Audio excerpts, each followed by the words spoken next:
So to help us generate altruistic intention as our motivation for being here and joining this session, let's contemplate a few verses from chapter 1 of Shantideva's text, where he's talking about the benefits of bodhichitta, the awakening mind. So here he's talking about how sentient beings are just in a really difficult situation, confused and not knowing what's right, what's wrong, what's the cause of happiness, what's the cause of suffering. So contemplating this hopefully will give rise to a sense of compassion for them, wanting to help them. So he says, although wishing to be rid of misery, they run towards misery itself. So we could think about the people who are partying and going to the beach and going to bars and pubs without wearing masks or keeping social distancing, even though they're putting themselves and others in danger.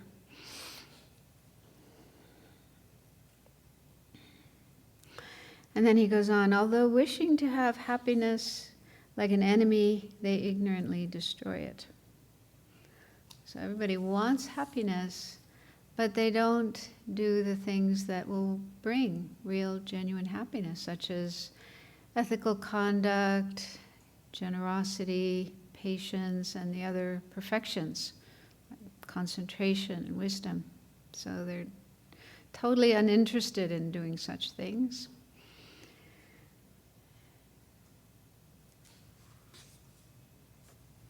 And then he goes on to say, for those who are deprived of happiness and burdened with many sorrows, it, meaning the awakening mind, bodhicitta, satisfies them with all joys, dispels all suffering, and clears away confusion.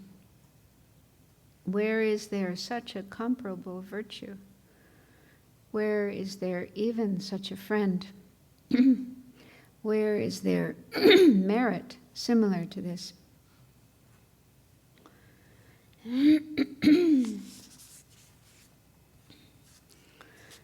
So may we in our minds generate even just a tiny bit of that attitude of wanting to benefit others, wanting to bring them happiness and free them from suffering and its causes. And make that our intention, our motivation for listening to these teachings, thinking about them, meditating on them, to transform our own mind so that we can be of greater benefit to others.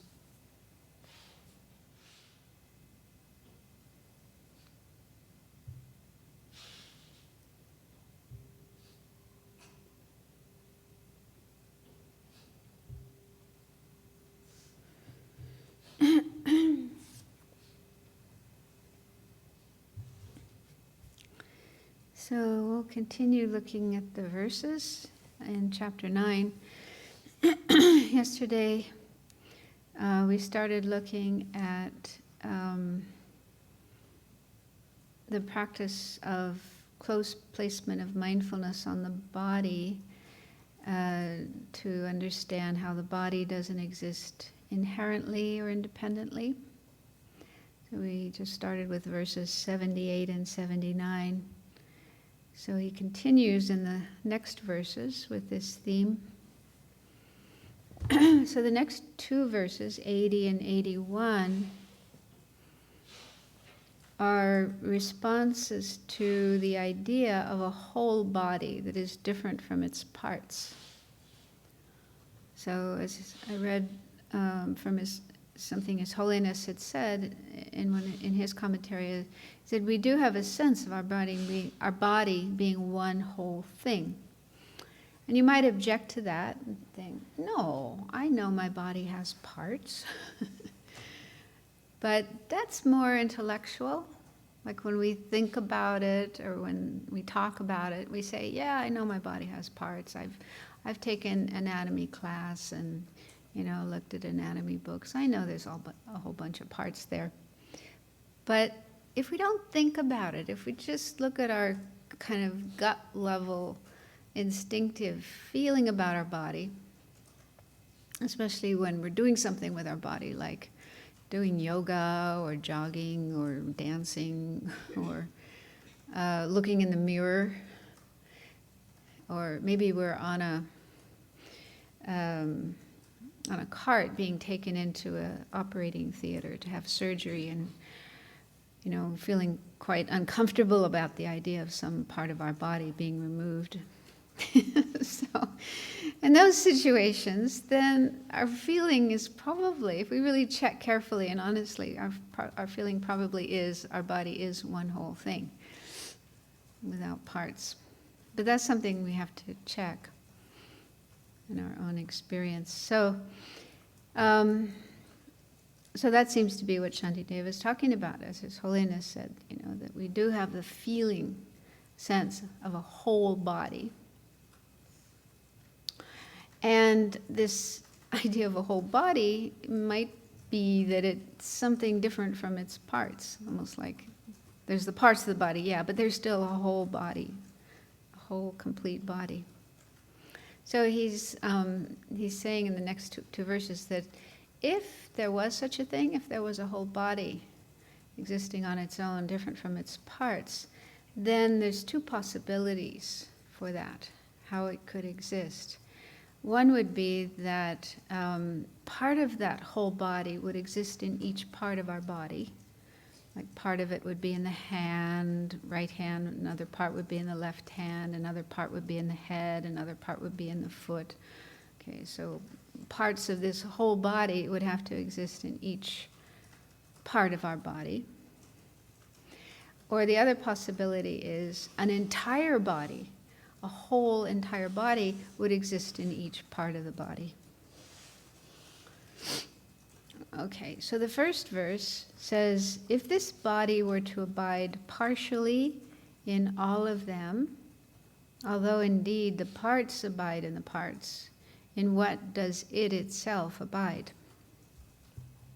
So this is considering the possibility of there being a whole body, but part of that whole body existing in the parts of the body. This is probably hard to, I think we need to think about this one, but maybe you can do that in a meditation later. Yeah. So part of this whole body would be in the right hand, in the left hand, and so on and so forth. So he's saying, yeah, it's true that a part of the body exists in the part of the body, right hand being a part of the body, and that exists in the right hand. Yeah, that's true. But where does this whole body abide? Where do we find this whole? And he's really talking here about a truly existing body, an inherently existing body, a body that exists on its own independently. So where can we find that? Where do we locate that?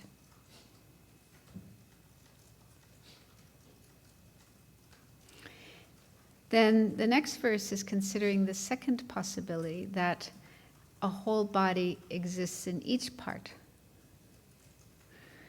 So he says, if the body in its entirety were to abide in the hands and so forth, then however many hands and so forth there are, that many bodies there would be. So if there was a whole body in each part of the body, then as many parts of the body that there would be that many bodies. Yeah. So I don't know how many parts of the body there are. If you consider the cells and the molecules and the atoms, probably millions or zillions. So there'd have to be that many bodies, because a whole body would exist in each part. Okay. So these are just kind of absurd consequences he's throwing to this feeling or sense of there being a whole body, a whole, entire, inherently existing, independently existing body, which does appear to our mind, our kind of instinctive sense of our body. So where do we find that whole body? If we look at what's actually there, all the different parts. So hopefully we come to the conclusion that we can't find it. We can't find this, what appears to be a whole body. The next verse, 82, he says, if the body does not exist outside and inside them, how could the body exist and the hands and so forth? If that different from the hands and so forth does not exist, how could it exist? So what this means is, we cannot find this whole inherently existing body as identical to its parts, nor separate from the parts. So we can't also locate a whole body outside of our parts. Otherwise, we could have the parts of the body in one place. We could have our hands and legs and skin and bones in one location, and then body could exist somewhere else. So that's impossible. So how can this body be something autonomous, independently existing, inherently existing? So again, if there was such a thing as an inherently, independently existing body, as we feel instinctively, intuitively, we should be able to find it somewhere in the body, in the parts of the body, outside of the body. So when we do that kind of investigation, then we probably can't find it. So then 83 says, therefore, although the body does not exist, due to confusion regarding the arms and so forth, there will be a mind thinking of the body. So when he says does not exist, what that means is ultimately exist, or inherently exist, independently exist. So that kind of body doesn't exist, but due to confusion with respect to or referring to the parts of the body, like arms and hands and legs and feet and so on, we think that is a body. So it's imputed, designated body in relation to body parts, none of which is a body.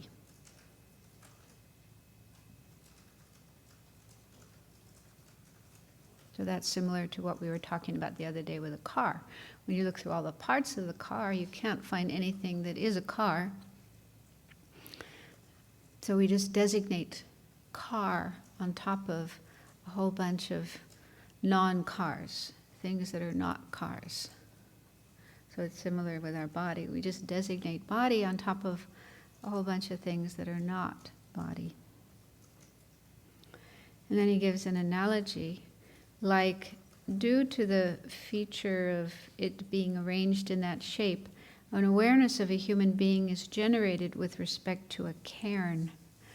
I don't know, the word cairn is probably not something we normally use, but I think it's like a heap of stones.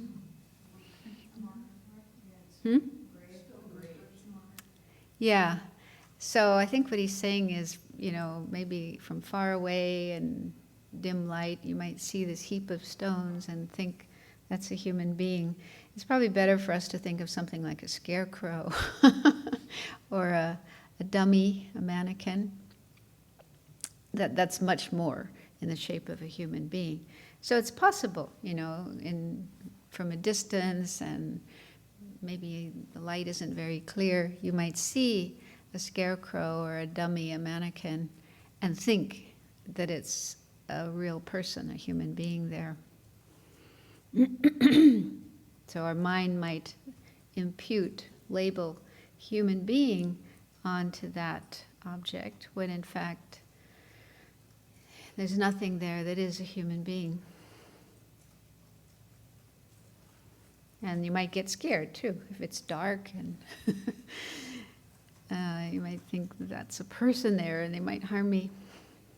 I had a funny experience once. This is not very relevant, but anyway, it's just one time I was in Paris and walking down a boulevard with a friend, and I saw these objects that at first I thought they were dummies. I thought they were mannequins. but they were actually people dressed like mannequins. And and they have like a little bowl in front of them, like street performers do to collect money. So I had to really stop and look, and I was trying to look for some sign of movement, like breathing or movement, and they were really good. I mean, some of them were really good. They didn't move at all. So I really thought they were dummies. They were mannequins, but they weren't. They were people, street performers. Have you ever seen that? So it's probably more common now, but that's the first time I'd ever encountered that. So that's like the opposite thing, labeling dummy onto a human being. Anyway, so our mind can mistake things. Okay, so next verse he says, as long as the conditions are assembled, for that long the body will appear as though it were a person. Likewise, as long as the hands and so forth exist, for that long will a body appear there. So due to conditions, like either a mannequin, something that may look like a body, appear like a body, and we label it, or even in the case of an actual body, flesh and blood and bones and so on. So when that kind of arrangement of parts appears to our mind, and we have those conditions, then our mind will label body or person. So body or person don't exist from their own side. Otherwise we'd be able to find something, point to something and say that is the body or that is the person.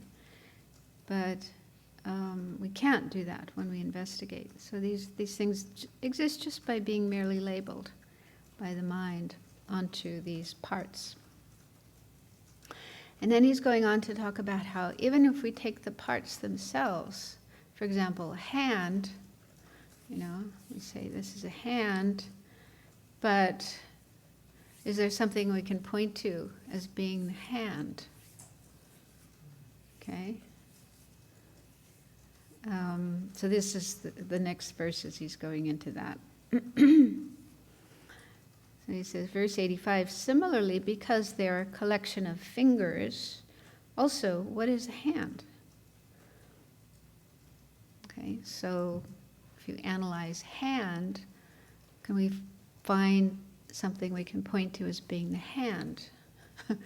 Okay, so it appears like a hand, but then we look at what's actually there, and there's a number of fingers, the thumb, the palm of the hand, the back of the hand, the skin of the hand, and further down there's joints and skin and blood vessels and muscles and so on and so forth. So we think about the parts that are there and ask with each one of those, is that a hand?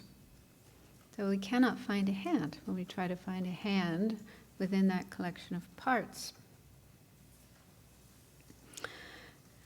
So he says, because they too are a collection of segments, by dividing the segments also into their parts. And then verse 86, the parts are also divided into particles. Those particles are also divided into directional parts, because the directions too divided are free from parts, like space. Therefore, particles also do not exist. So we can break the hand down further and further into smaller and smaller parts, and get eventually down to the smallest particles. So again, the Buddhist schools do seem to accept there is a smallest particle that can't be broken down further. This is, of course, disputed by physics. But anyway, this is what Shantideva is talking about here, these tiniest particles that can't be broken down further, but they do have parts in terms of directions. And there's a part that's facing the east and a part that's facing the west, and then north and south, up and down, and even further than that, southeast and southwest and so on. So from that point of view, we can say that there are parts. And this is the Prasangika view, that if they didn't have these directional parts, then they wouldn't be able to join together with other smallest particles to be able to form the bigger particles that eventually make molecules and then cells and, skin and blood and so forth. So they have to have parts. And so when we talk about something like an atom, it's just labeled. Atom is just labeled onto the parts that make it up. So even atoms are just mental constructs, mentally labeled, just labeled on their parts, and cannot be found to exist from their own side.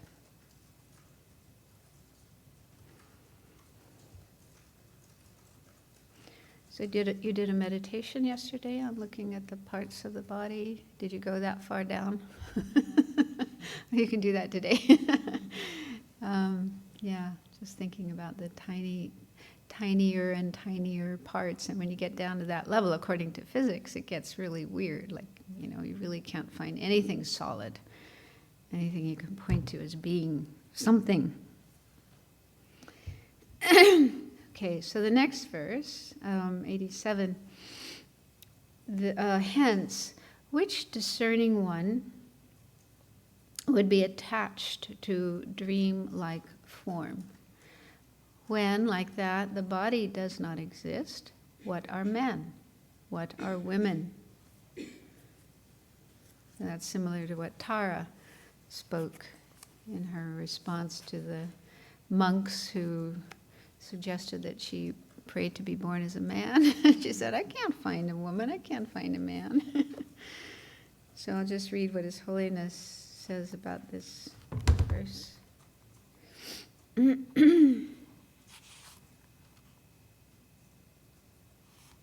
So we can see that there is nothing absolute about the objects of our anger and attachment, because we do, probably in most cases when we have attachment and anger, most of the time it's towards other people, seeing their bodies and having the conception, this is a good person, I really like them, they make me happy, or that's a bad person, I really don't like them, they make me unhappy. And then also, male and female, we have concepts about that, and different races and so on. So it's mainly on the basis of seeing bodies, because we can't see their minds. So most of the time, our anger and attachment is about other people appearing with their bodies. So there's nothing absolute there. So he says, nothing is desirable or perfect in the absolute sense. Neither is anything undesirable and repulsive in the absolute sense. Therefore, in reality, there is no ground for extreme emotional reactions to things and events. Since the body cannot be found when sought through critical analysis, so the designations that we make on the basis of the existence of the body, such as differences of gender and race, are also ultimately devoid of essence. So now, what grounds do we have to generate extreme and volatile emotional responses to people of different gender or race? So this is very appropriate with the current discussions going on, although probably not easy. This is a very difficult topic, so a lot of people would have a hard time relating to it. But as Buddhists, this is a very helpful thing for us to do, especially when we find ourselves feeling anger or aversion, disgust towards another person, or strong attachment towards another person. So it's good to check that body that appears to us and try to find something we can point to as being that. Something Is there something inherently male or something inherently female, something inherently black, African American, or white, or whatever race, ethnic group the person may belong to? So these things do exist conventionally. We're not denying there's male and female. They do exist conventionally, but the point here, Shantideva's focusing on, is ultimately, inherently, independently, such things cannot be found. So on the ultimate level, all things are empty of inherent existence. It's only on the conventional level that we find these kind of differences. It's also said that the ultimate nature of things, the emptiness of inherent existence of things, is actually the same for every object, every phenomena. So on the conventional level, there are these differences between people and other phenomena. Each person, in fact, is totally unique, totally different from everybody else in some ways. But on the ultimate level, we are all the same. Our ultimate nature, emptiness of inherent existence, that is equal. That is the same for all of us. So, we have to hold those two things. Conventionally, yes, we are different, but ultimately, we are all the same. So getting more of a sense of that is very helpful for cultivating equanimity and decreasing our attitudes of bias, liking and disliking, wanting to help this person, not wanting to help that person, and so on.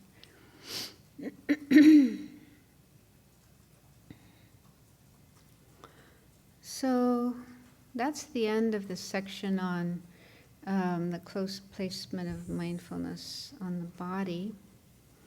And I wanted to start the next section today, which is the second of the 4 close placements of mindfulness on feelings.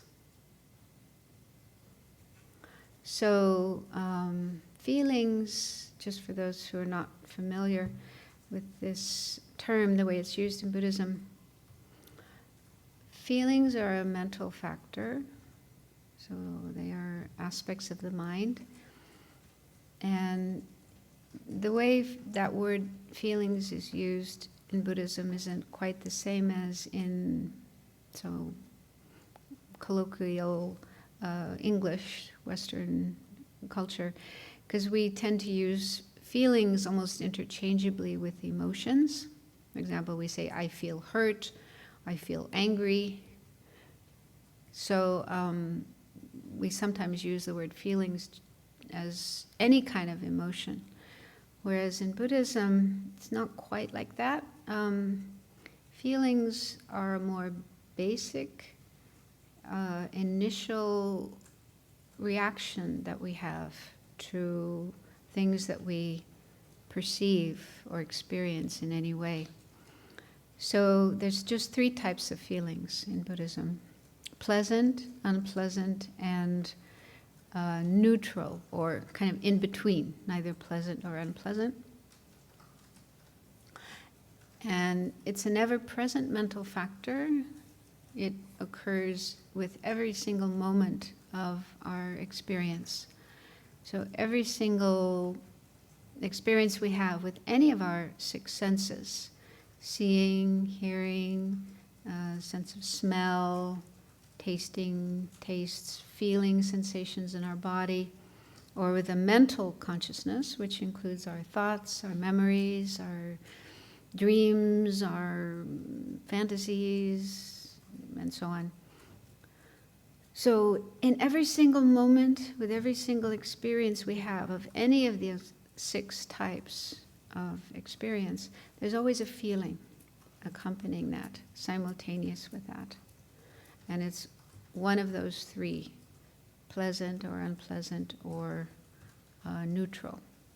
So if we look at something beautiful, like today is a beautiful day, the sun is shining here anyway, I don't know where you are, but here the sun is shining and everything looks quite beautiful, and we have lots of nice flowers and course, the trees are full of leaves and so on. So looking at such a scene or such an object, there's probably a pleasant feeling.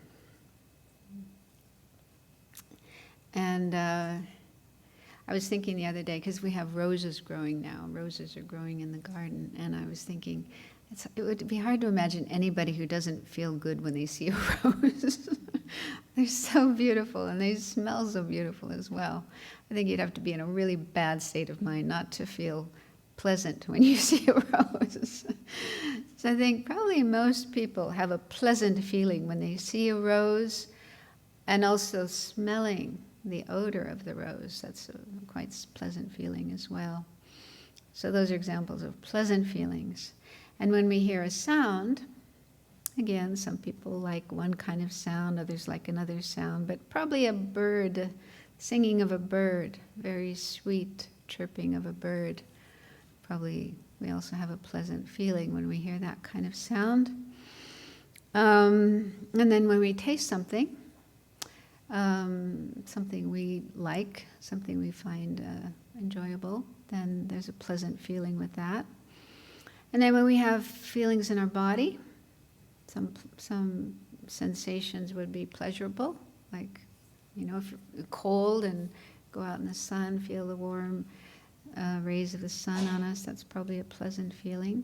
Or if it's too hot outside, going inside to a cool place, cool air will feel pleasant. And then mentally, with our mental consciousness, when we remember some pleasant experience, or we think about a person we like, or anticipate something in the future that we hope will be pleasurable, there will probably be a pleasant feeling accompanying that. On the other hand, with certain objects that we encounter, we have an unpleasant feeling. When we see something that's unpleasant, ugly, we find ugly or disgusting, like a pile of garbage, then we might have an unpleasant feeling accompanying that, or we hear an unpleasant sound. Almost every morning now I'm hearing chainsaws, somewhere down in the valley there's so I'm struggling with that. I don't find that a pleasant sound. So there's unpleasant experienced accompanying that awareness of sound. And then with smells, certain, like garbage or excrement, certain smells are unpleasant, we find anyway. And then tastes, again, something really bitter or really sour, or really whatever.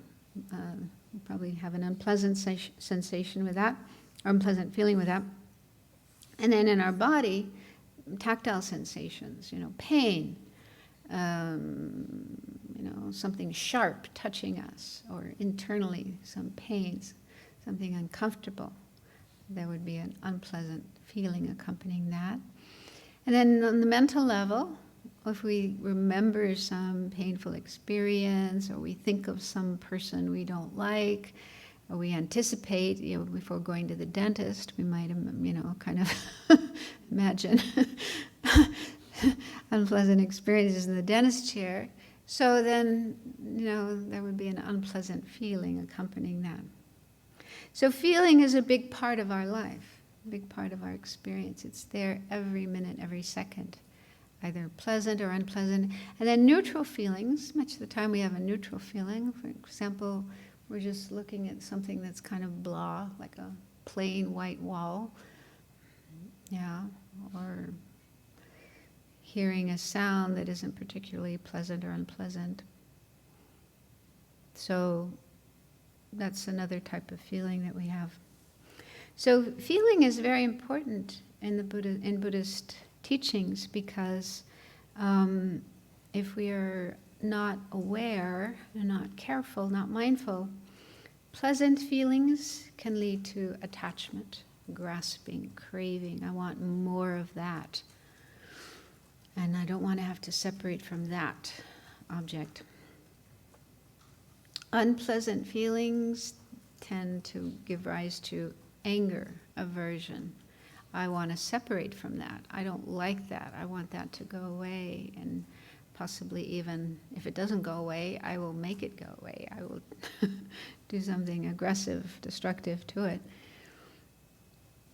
And then neutral feelings, or in-between feelings, lead to just a perpetuation of our ignorance.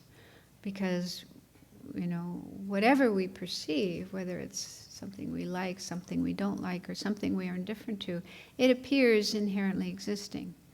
And we just buy into that. Inherently existing pleasant object, inherently existing unpleasant object, inherently existing neutral object. So we just see it as inherently existing, we have an indifferent feeling about it, and our ignorance, believing in true existence, just continues. So feeling then plays a big role in our continued existence in samsara, cyclic existence. So it's important to, as part of Buddhist practice, to be aware of feelings, notice them, and we can't stop feelings, as I understand it. Even a Buddha has feelings, even an Arya has feelings. We can't stop feelings from happening, but what we can do is stop our mind from going into the next step of attachment to what's pleasant, aversion to what's unpleasant, and then just this ignorant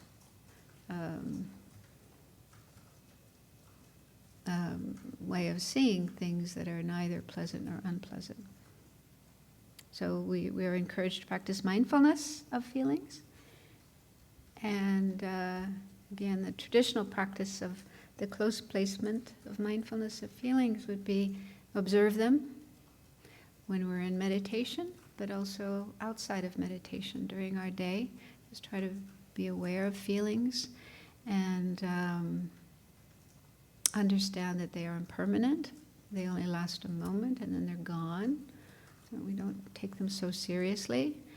And then the second characteristic of dukkha, suffering, that they play a role in our continued existence in samsara, which is full of suffering. They can lead to suffering if we're not careful.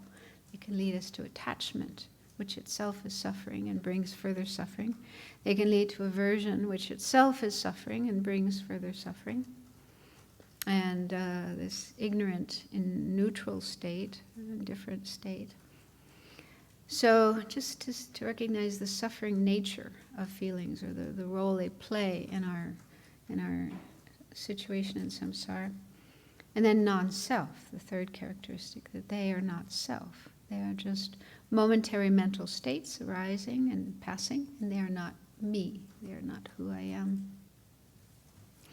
But here in this text, Shantideva is again applying ultimate analysis to feelings to see if they exist inherently or not. If they did exist inherently, we should be able to find them when we search for them. So this is kind of difficult, this material. We'll do some of it today and more of it tomorrow, but it's kind of complex. So verse 88 says, if suffering exists in reality, why would it not damage intense joy? If there is happiness, why do those tormented by sorrow and so on not find joy in the delicious and so forth? So the commentaries explain that what he's saying here is, if feelings were inherently existing, that means they wouldn't depend on anything else. They would be autonomous and independent, and so they wouldn't depend on causes and conditions, they wouldn't depend on other factors, and they should always exist. They should always be there, rather than arising only occasionally due to causes and conditions. So, in the case of suffering, like an unhappy suffering feeling, if that was inherently existing, then it should still exist even when somebody's very happy, like intense joy. Okay, so for example, if somebody's feeling kind of depressed, and then some nice thing happens, somebody calls them up, they get a phone call from somebody, and this person's just really happy, and oh, I'm so happy to talk to you, and da-da-da-da-da. So then the person who was depressed should continue to be depressed. Well, actually, that could happen. But let's say something really, let's say they're having a surprise birthday party. So suddenly all their friends knock on their door. Surprise, surprise, surprise. Bring in cake and balloons and presents and, this wonderful, joyous celebration starts. So if they're unhappy, feelings were inherently existing. They should continue to exist even in the midst of this wonderful birthday party that their friends are throwing. That's just one example. But, he's saying the suffering feeling, because it's inherently existing, independently existing, doesn't depend on cause and condition, it should still be there, even when, something joyful is happening. And the same would be true with happy feelings. Pleasant feelings, the feeling of happiness, that should also continue to exist even when there's suffering. For example, let's say grief-stricken parents who've just lost a child, when they are offered some delicious food, their favorite kind of food, pizza or chocolate cake or whatever, and they're eating this very delicious food, they should experience pleasure. They should enjoy eating this delicious food, even in the midst of their grief, because pleasure is something existing inherently, independent of causes and conditions. So that's what he's saying. Now you may find it hard to understand, or you might disagree, but yeah, this is like a consequence, an absurd consequence of believing that feelings exist inherently. They should continuously exist, independent of anything else, causes, conditions, other factors, changes in our life, and so forth. So he's throwing this absurd consequence to somebody who does believe that feelings are inherently existing. So the next verse, verse 89, is this opponent responding to that, saying, because it is overwhelmed by the strong, it is not experienced.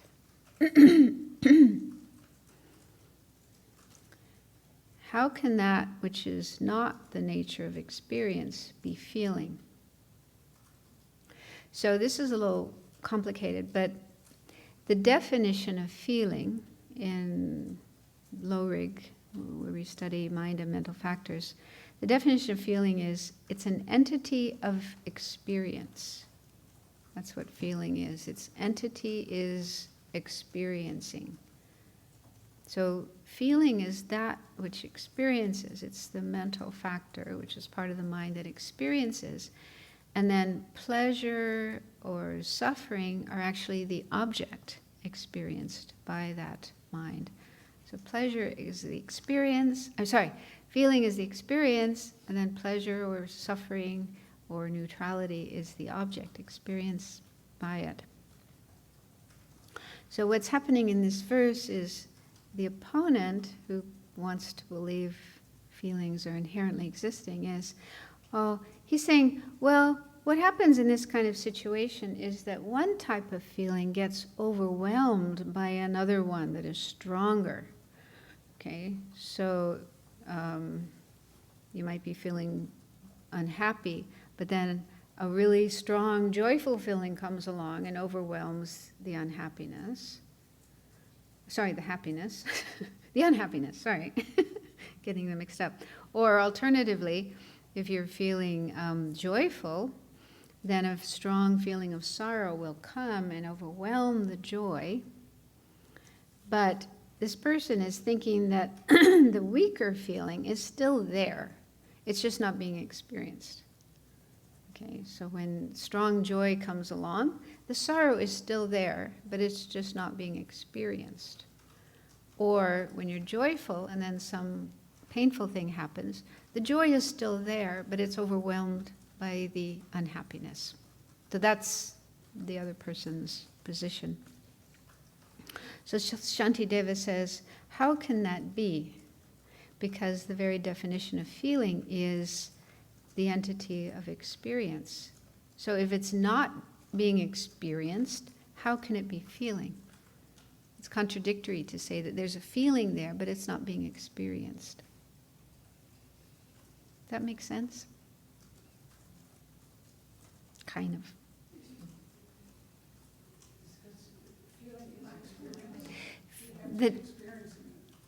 Feeling has to be experienced, otherwise it's not feeling. Because the very definition of feeling is, it is experience. It's the entity of experience. So it's contradictory to say there's a feeling there, but it's not being experienced. That's like this philosophical argument. Next verse, again, the opponent is responding to that, saying, the suffering exists subtly. Is not the gross aspect of it dispelled? It is mere joy distinct from it. The subtle is also that. So we have to add a lot of words to make sense of this. So the opponent is trying to say that, well, when there's strong joy, the suffering is still there in a subtle way. The gross aspect of the suffering has been dispelled, but it is still there in a subtle way. It's still being experienced. And apparently he's also saying, in fact, it is a subtle form of happiness. That's what apparently the opponent is saying. It's still there, but it's just like a subtle feeling, and it's actually a subtle form of happiness. So then Shantideva is saying, well, if it's subtle happiness, then it's happiness, not suffering. Because no feeling can be both suffering and happiness. It's impossible. It's either one or the other. I told you it's hard to understand. I have a hard time understanding it too. But anyway, his point is he's trying to disprove the idea of feeling being something inherently existing, independently existing. Okay, the next verse, 91, says, the conditions contradictory to it are produced, thereby suffering is not produced. Conceiving it to be feeling, is it not established as strongly adhered to? So the opponent is again trying to say, but when there is great joy, the conditions to experience suffering are not there, so it doesn't arise. So that's why suffering doesn't arise, because there aren't the conditions for it at times of great joy. So Shantideva said, okay, so that proves that feeling doesn't exist from its own side. You said it yourself. It depends on conditions. It's only there when the conditions are there. So when the conditions are not there, it doesn't exist. So therefore, it depends on causes and conditions not existing on its own, autonomously, independently. So it's merely imputed by conceptual mind. So then the next verse, 92, says, because of that, as an antidote, this thorough analysis is to be meditated on. The concentration that arises from the field of thorough investigation is the food of a yogi. So this is sort of a conclusion to what came before. He's saying we should do this kind of analysis on feelings and then meditate on what we realize, that feelings do not exist inherently, as an antidote to the wrong conception that feelings are inherently existing. And His Holiness says, the second two lines mean, the concentration that arises from this meditation is a yogi's food, i.e. fuel for special insight into emptiness. Sorry. So as Shantideva is saying, we should do this analysis on feelings and come to realize they don't exist inherently, and then focus on that, concentrate on that. And the concentration we experience becomes like fuel or energy or the conditions for special insight into emptiness. So ultimately what we're trying to achieve is union of calm abiding, this very strong single point of concentration, and special insight into emptiness. So that needs to be developed to then go on and have the direct perception, direct realization of emptiness. Venerable Kunga, you have a question? Huh? Well, we can have a pause here. In the previous verse, I believe I heard that you said feeling is merely imputed by conceptual mind. So I found it very interesting to think of a mental factor as something imputed by the mind. I've just never put those two things together. It's kind of like the mind is imputing its own parts. The mind is imputing the building blocks of its own experience. Yeah. Well, this expression, merely imputed by the mind, which is the way everything exists. Whatever exists is merely imputed by the mind, even the mind itself. But when we hear that, we might get the idea that that means there has to be a mind all the time, imputing. Otherwise the thing goes out of existence. And that doesn't mean that. That phrase, merely imputed by the mind, is more the mode of existence, the way that things exist. And it's the opposite to something existing from its own side, inherently, independently, autonomously. So those two things are opposite. Merely imputed by the mind is simply refuting inherent existence, independent existence. It doesn't literally mean there has to be this constant activity of imputation happening. So, like for example, the table, we say the table is merely imputed by mind, merely imputed by conception.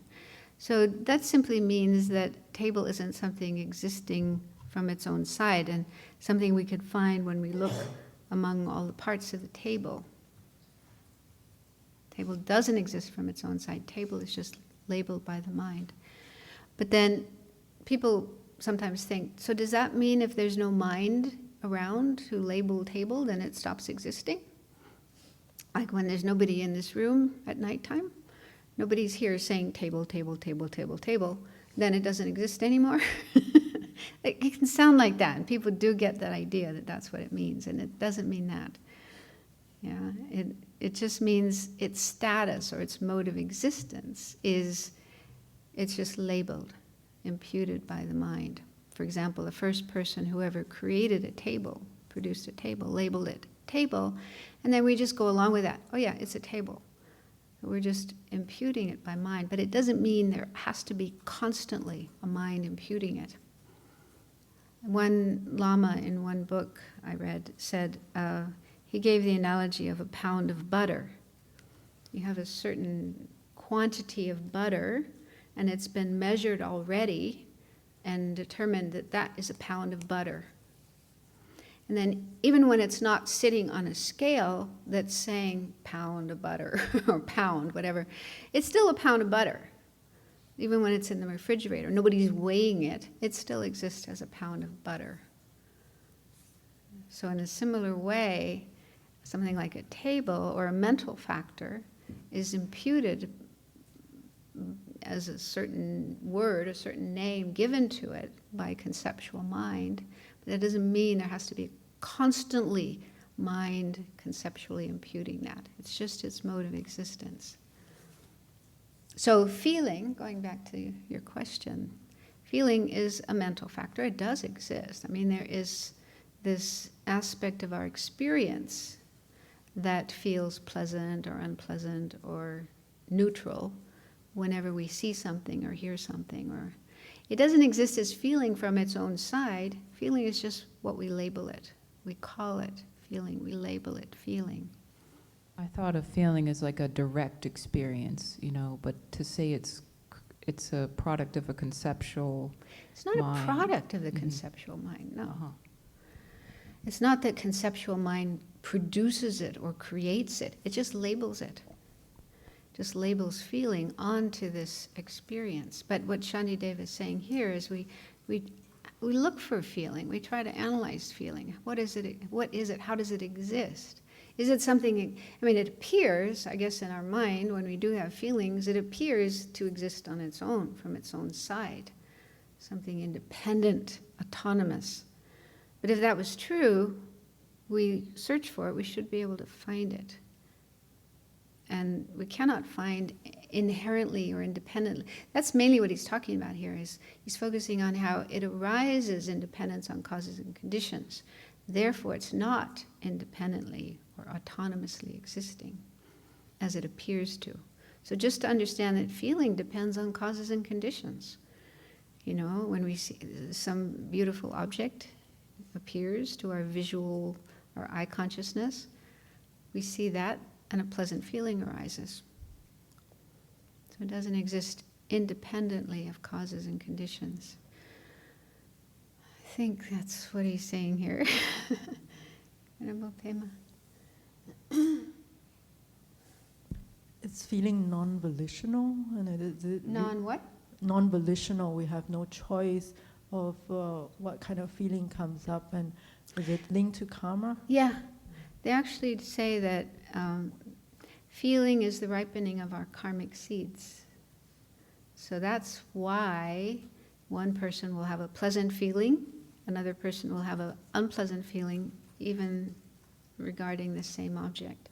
It's the ripening. It's not our choice. We don't choose to have a pleasant feeling or an unpleasant feeling. It's our karmic seeds ripening. So it's the part about the experience of the karma. It's that ripening effect of the experience of karma.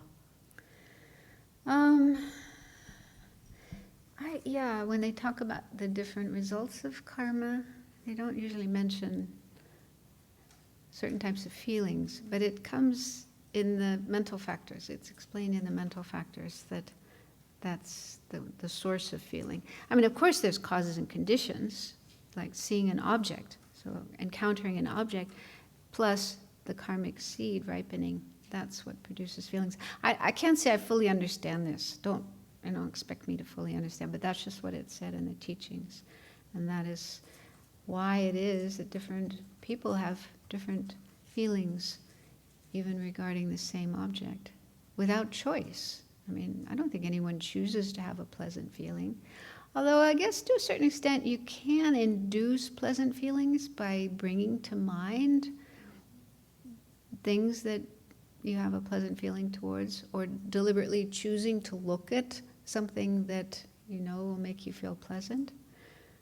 So we can induce pleasant feelings. We can also induce unpleasant feelings, although I don't know if people do that deliberately by choice, but just the way the mind works, Like people who have a tendency to feel depressed because, they're ruminating about depressing things that make them depressed. So I don't think they do that deliberately, but it's just a habit, a habitual tendency in the mind.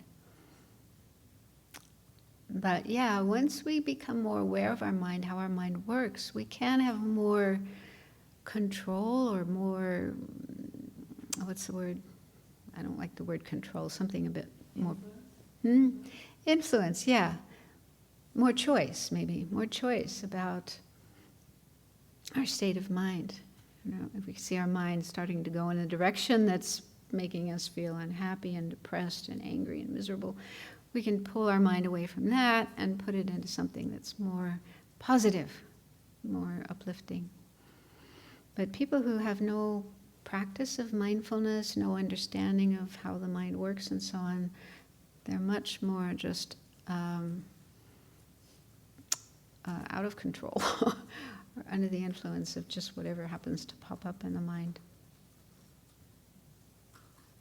Let's do a little bit more, although the next section is also a little difficult. Next section, where did we get to? Yeah, he's talking about contact, because it said in the teachings, I mean this does come from the Buddha, that feelings arise through contact between object, sense power, and mind. Contact is another mental factor. It's one I've always felt puzzled about, but it's there. We can't, deny that. So it's one of the mental factors, and the mental factor of contact is said to be the meeting or the coming together of three things. There's an object, for example, something we see like a rose. I'll use the example of the rose. Walk out in the garden, there's a rose there growing on the bush. So that's the object. And then the sense power within the eye. There's two things. There's the gross eye that we can see. But Buddhism says within the gross eye, there's this subtle kind of form which we can't see, but that's the actual sense power. That's the thing that enables seeing to take place. And of course Western science would say something else, a whole other explanation about rods and cones and part of the brain and so on. But anyway, the Buddhist explanation is there's a subtle sense power within the eye. And then the third is the consciousness itself, the mind stream that's constantly running. So when those three things come together, object, sense power, and mind, then that brings about the next moment of experience, which is seeing the object, seeing the rose.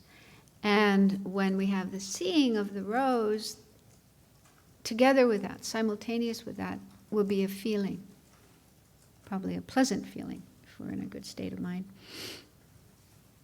So feeling, so that's how feelings arise. Those are the causes and conditions for feelings to arise. Contact is essential there. So Shantideva is asking, does contact exist inherently, independently? So he's exploring that issue and mainly focusing on the two physical things involved in contact, the object, like the rose, and the sense power, this subtle matter, subtle form within the eye. So 93 says, if there were a gap between the sense power and the object, where would they meet? So how can there be meeting of the sense power if it's inside my eye and the object, the rose, which is over there on the bush? There's a gap. So how can they meet? How can they have contact? Actually, there is one Buddhist school, the Vaibhashikas, who have an interesting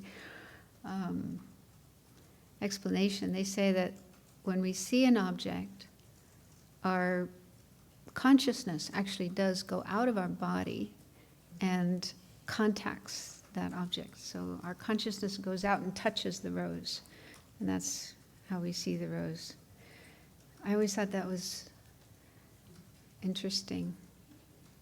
And Ayakema, I was reading from her book, we took ordination together, Silai Temple in California, so she took Bhikshuni ordination at the same time.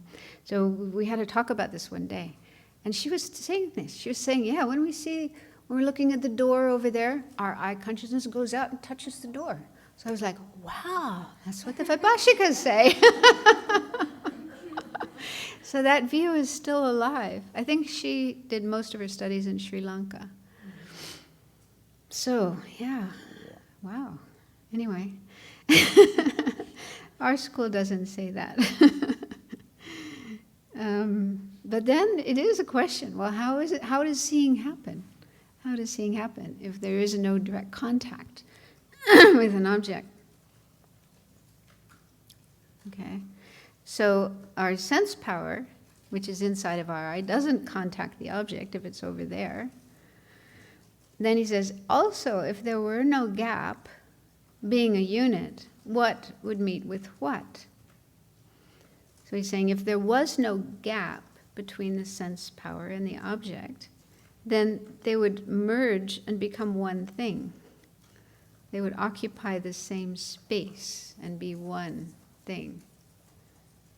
It's a little hard for me to understand how he comes with that, how he comes up with that. But it may be because the opponent is asserting partless particles, which, they say, there are some Buddhist schools who say there are partless particles, and the Prasangi say if there are partless particles, then when they meet, they would collapse into one, because you couldn't say the part of this touches the part of that. They would just merge and collapse into one. So that might be what he's talking about here. They would just glob into one thing, and there would be no gap between them. So what is meeting with what? They become one thing. So you can't talk about two things meeting. I think that's what he's saying. The next verse, he says, a subtle particle does not enter a subtle particle. They are without an interval and equal. They do not enter, do not mix. And those that do not mix do not meet. So it seems the Buddhist view, according to the commentaries, the Buddhist view of the tiniest particles, it can't be broken down any further, is that they have no empty space inside, and they are all of the same size. They're uniform. So he's saying, therefore, if you have these tiny particles that are exactly the same size and don't have any space in them, then they can't penetrate each other. And if they don't enter, don't mix, then they cannot meet. Yeah, I don't really understand what he's saying here, and the commentaries also didn't help much. But yeah, and one of the commentaries is actually translated by Alan Wallace, and he's got a degree in physics. So he says, even in physics, they're still not sure about that level of things. What is at the smallest level of physical matter and what kind of properties they have. But anyway, the point Shantideva is trying to make here is that they don't exist inherently, these tiny particles. Okay, then he says, how could it be right to say, even though the partless meet, if you have seen that which meets, but yet it is partless, demonstrate it. So it does sound like the opponent is asserting partless particles, and they're saying that these partless particles can meet, can contact. So if you believe that, show it, point it out. So according to the Prasangika, it's contradictory to say that there are partless particles, but they are able to meet. Because in order to meet, there has to be parts, so that one part of this is meeting one part of that. I don't know if that makes sense to you, but it's contradictory anyway. He's saying that's contradictory. There has to be parts of each of the particles in order for them to meet, for meeting to take place. So I'll just do one more verse and then we'll take a break and do some questions. 96. It is not correct for there to be a meeting with primary consciousness, which is without body. So this is a little bit different point because, again, contact is said to be the meeting of object and sense power. Those two things are physical, made of material, made of particles. But then the third element is the consciousness. And consciousness is non-physical, non-material. So how can something that is non-physical or non-material meet or contact something physical? That's also contradictory. Because even a collection is not a thing, just as was thoroughly analyzed before. I don't know quite what he means there. And the commentaries didn't explain it. Some of the commentaries just kind of zip through these verses without explaining them one by one. But there was a refutation of collection earlier, back in verses 85 and 86, talking about the hand and how it's a collection of fingers, but then, you can break it down further and further and further and can't find anything. Just like with a banana tree, plantain tree. You break it down and you find nothing there. So I think he's saying that with a collection. Even a collection is not a thing.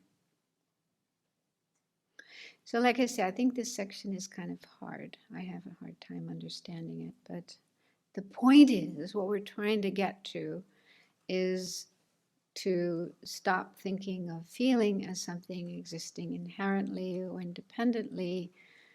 If it did exist that way, we should be able to find it when we analyze it. But if we do this kind of analysis, what it is, how it exists, how it arises, then we see it arises only from causes and conditions.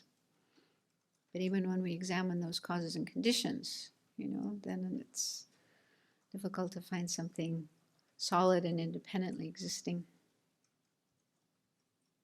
And the purpose of this is to, well, actually we could do the next couple of verses because that makes it more clear what the purpose is. 97 says, thus, if contact does not exist, from what do feelings arise? For the sake of what is there this fatigue? What is it that damages what? So he's saying, since contact doesn't exist truly or inherently, then where does a truly existing feeling arise? So if you look at the causes and conditions, you can't find anything there that's inherently existing.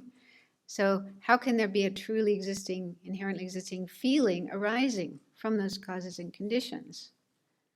So there's no such thing as a truly existing feeling.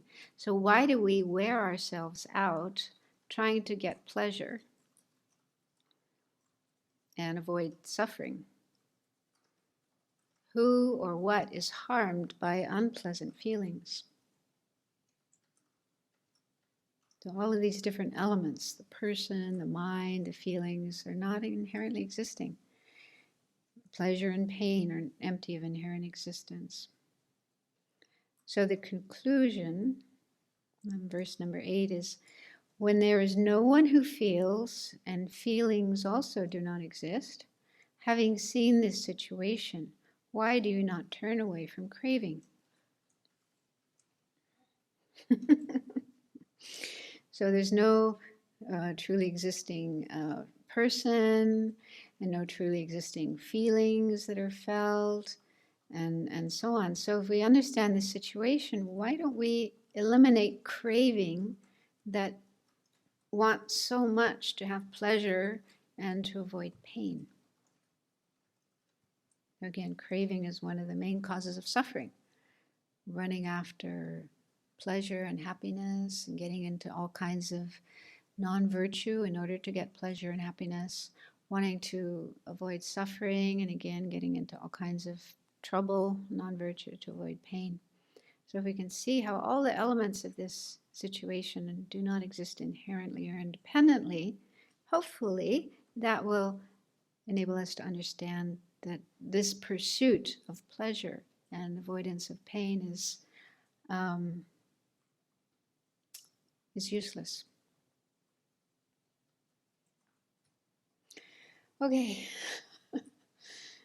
Venerable Pema.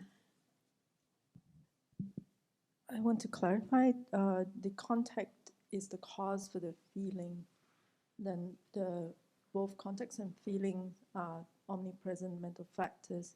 So within the moment of the contact, what kind of feeling comes with it that then gives rise to the subsequent feeling. Yeah, so cause and effect always have to exist at different times. Cause has to come first and feeling afterwards. So contact would be in the previous moment, but this is talking about an extremely short moment of time. So contact comes first, and then feeling would be the next moment after. So we actually do have contact with an object one tiny moment before we feel it, we experience it. But, you know, yeah, there is this very, very short time gap there, strictly speaking. So they're not actually the omnipresent. No. Every moment there is a contact and a feeling. But the contact that's the cause of the feeling is the one that occurs one instant before.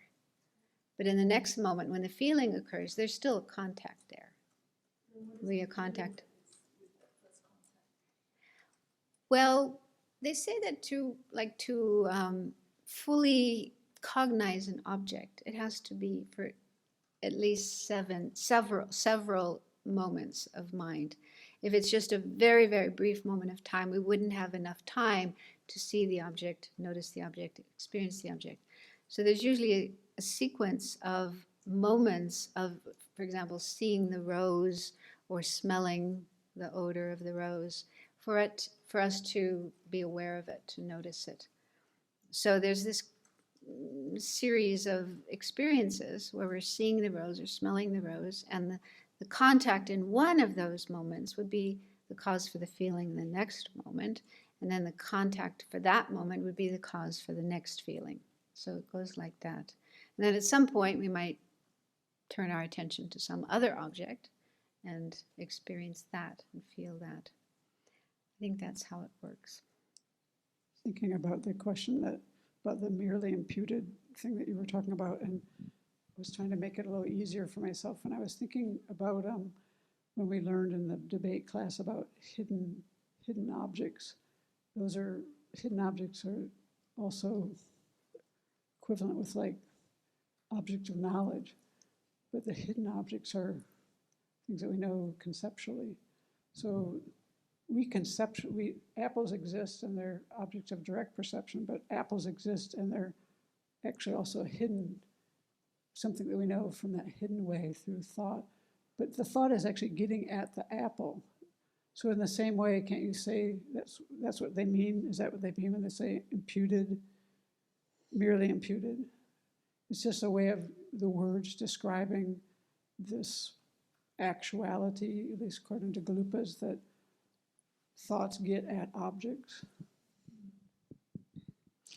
Yeah, I mean, when studying debating, that's according to the Sautrantika school, the sutra followers.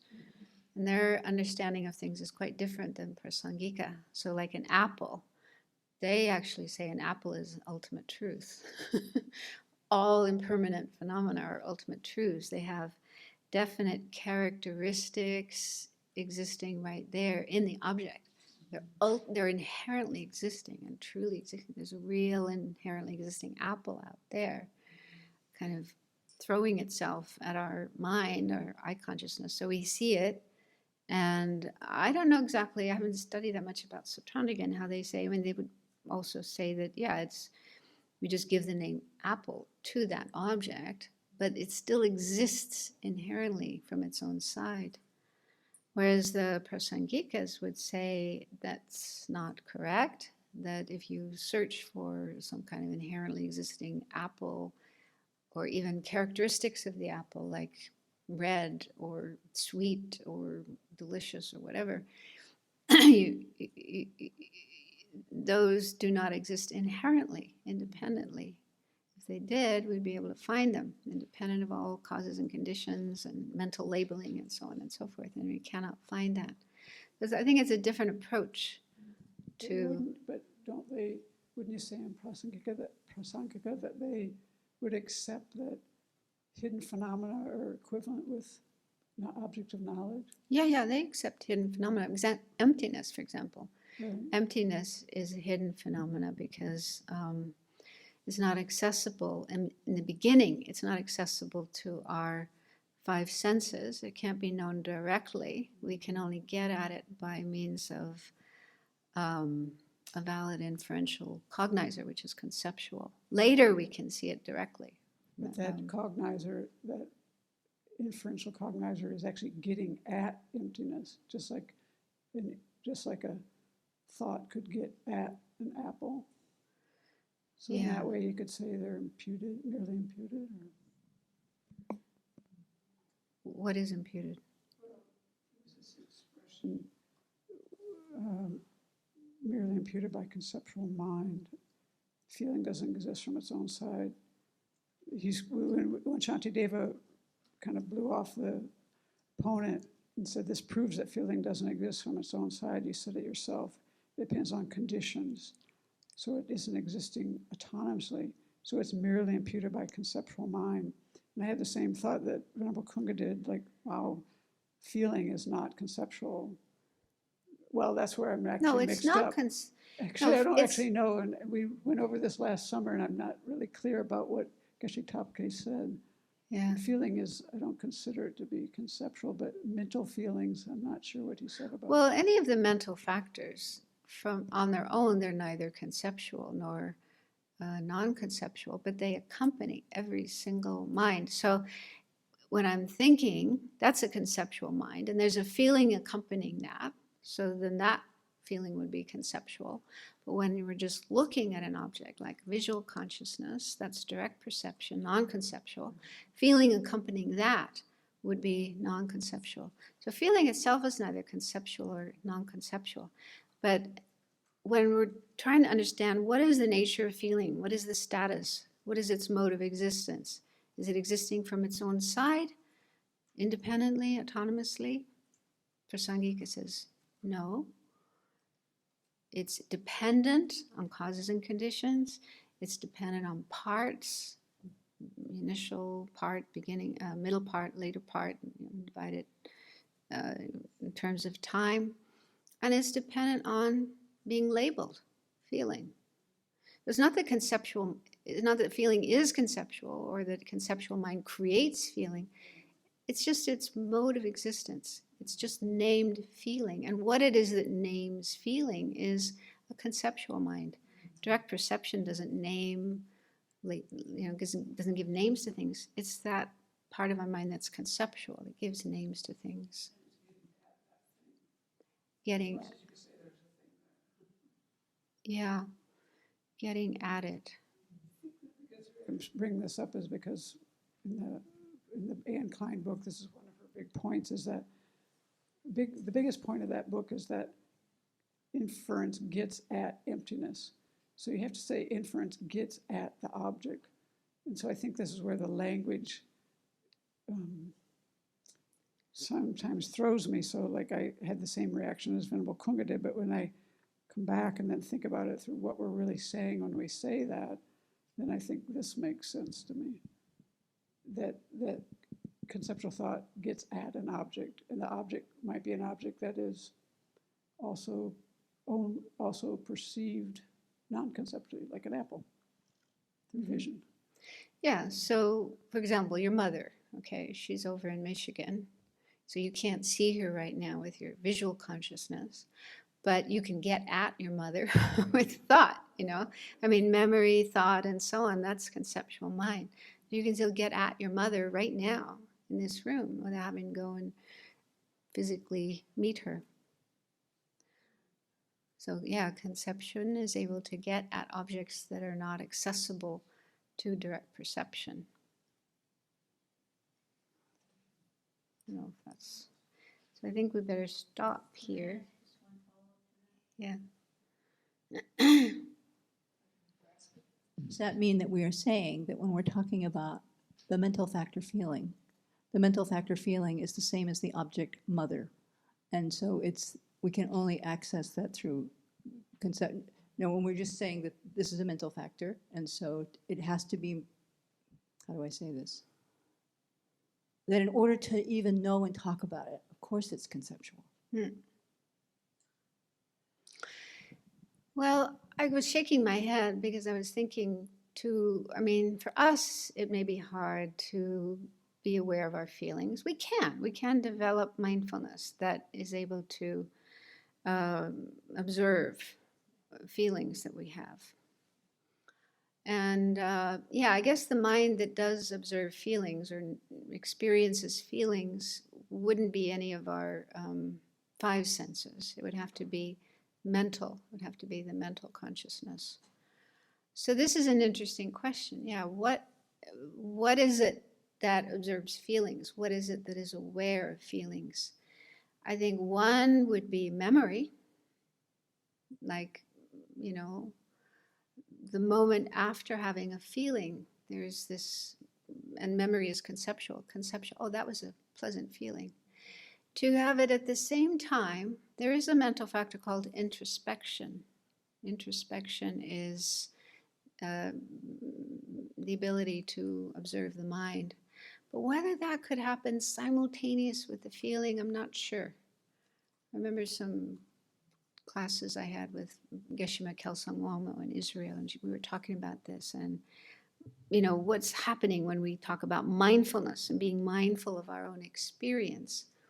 You know, is it really simultaneous with an experience, we are aware of it, or is it the next moment afterwards, remembering that experience? Oh, that was a feeling, that was a pleasant feeling. It's not completely clear. But anyway, it would be mental consciousness, some part of our mental consciousness that is aware of feelings, because feeling itself is mind, non-physical, so it's not accessible to any of our five sense consciousnesses. But perhaps an Arya, because they say an Arya is able to have mental direct perception. Maybe, I'm not sure, maybe an Arya would be able to have mental direct perception of their feelings, because they say, you know, Aryas are aware of everything happening in their mind every moment. This is getting into some areas that are beyond me.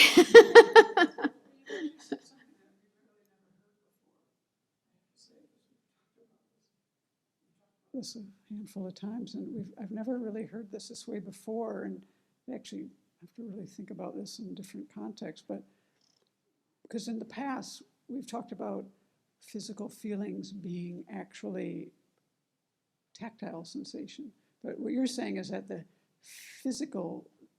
feeling is the experience and it's mental, and the tactile sensation is the object, like the pinch is the object, you know, like the pain that comes from the pinch is the unpleasant it's an unpleasant feeling, but the unpleasant or the painful part of it is you described as the object, and the experience of it is mental and is the feeling. We never made that separation before. We were saying, and even when I read books, I had the impression in the Four Establishments of Mindfulness, and I asked this question a number of times because I was working under the assumption that there was mental feeling, which I have to say I find hard to feel. To me, it always feels like physical sensation always. I can't ever find what is the mental feeling. So I focus a lot on the physical sensations, and I always thought those were tactile consciousnesses, and they were like pleasant or unpleasant or neutral. But actually you're saying it's a mental consciousness that is experiencing the tactile consciousness? No. Okay. It? Okay, if let's say I have a headache, so there's a tactile consciousness. That's the primary consciousness. One of the five types of primary consciousness is tactile consciousness. So there's that. And together with that, you know, one of the five ever-present mental factors accompanying that would be feeling, which is probably unpleasant feeling. I don't like headaches. So there's two things. There's the main consciousness that experiencing the headache, and then there's the unpleasant feeling. Now, it's not really clear to me, actually, I have to admit, what is pain or what is pleasure. Because pleasant feeling, you know, a pleasant feeling or an unpleasant feeling, the way it's explained here is it's mental. I mean, it's a mental factor, and that's the experience itself. And the object of that mental state is either pleasant or unpleasant, pleasure or displeasure, suffering or happiness, whatever you want to call it. But then in the case of a headache, what is it that's being experienced? Maybe it's throbbing, maybe it's one thing pushing against another thing. I'm not really sure. It's puzzling to me There's some kind of object that's being experienced by the tactile main mind, the primary consciousness. And then the feeling accompanying that is probably saying, ugh, this is unpleasant. Huh? Body, there's a lot of somatosensory receptors.